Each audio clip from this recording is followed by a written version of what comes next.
ये कहानी एक ऐसे बस स्टैंड की है जहाँ पर अक्सर जब लोग जाया करते हैं तो उन्हें रात में एक अजीबोगरीब औरत दिखाई देती है।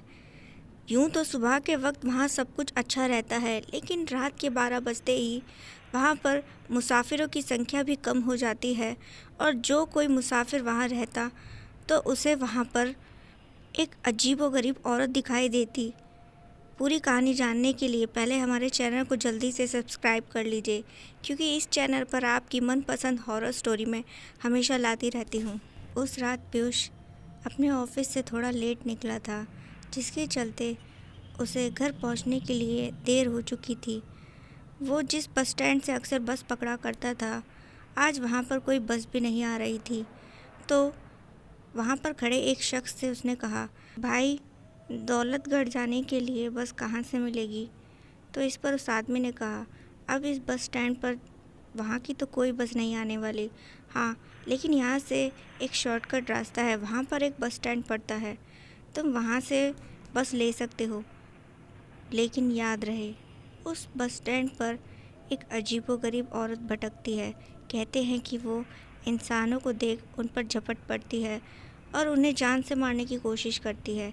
बहुत से लोग उसे आत्मा कहते हैं, बाकी तो भगवान ही जाने। तो यहाँ पर पीयूष जो था वो थोड़ा घबरा सा गया, लेकिन उसे घर जाना भी ज़रूरी था। उसने उस आदमी के बताए रास्ते पर जाना सही समझा और फिर इसके बाद जब वो उस शॉर्टकट रास्ते को लेकर उस वीरान बस स्टैंड पर पहुंचा तो देखा कि वहाँ पर तो कोई भी औरत नहीं थी। उसे सुकून मिला। उसे लगा कि शायद वो बंदा जानबूझ के उसे डराने की कोशिश कर रहा होगा। तो यहाँ पर पीयूष जो था बस का इंतज़ार करने लगा। अभी घड़ी में 12 नहीं बजे थे।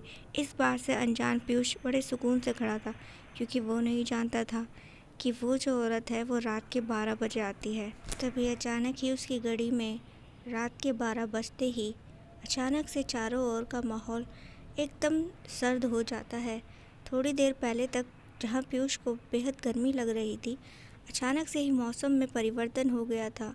चारों ओर आसमान में बादल से छा गए थे, काले काले भयानक से।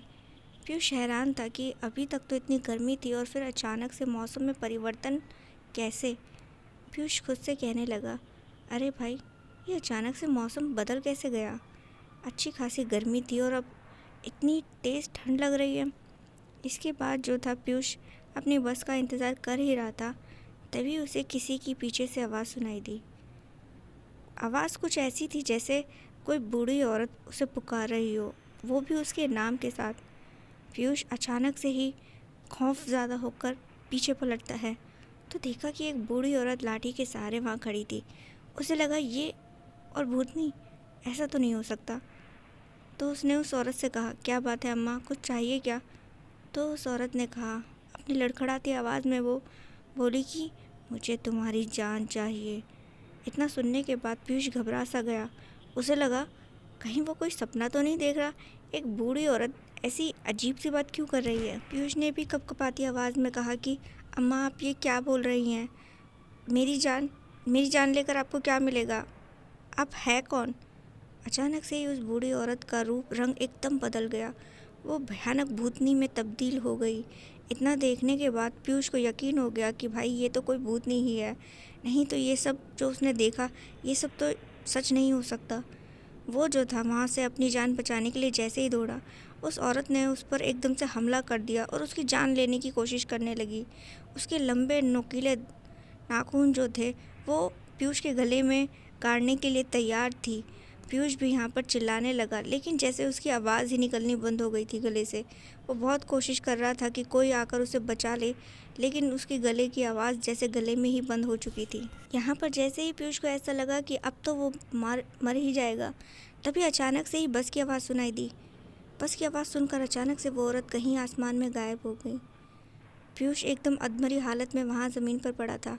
बस आकर रुकी तो उसमें से कंडक्टर उतरा और उसकी हालत को देखकर बोला, क्या तुम्हें भी वही भूतनी दिखाई दी थी जो अक्सर हमें इस रास्ते से जाते हुए दिखाई देती है?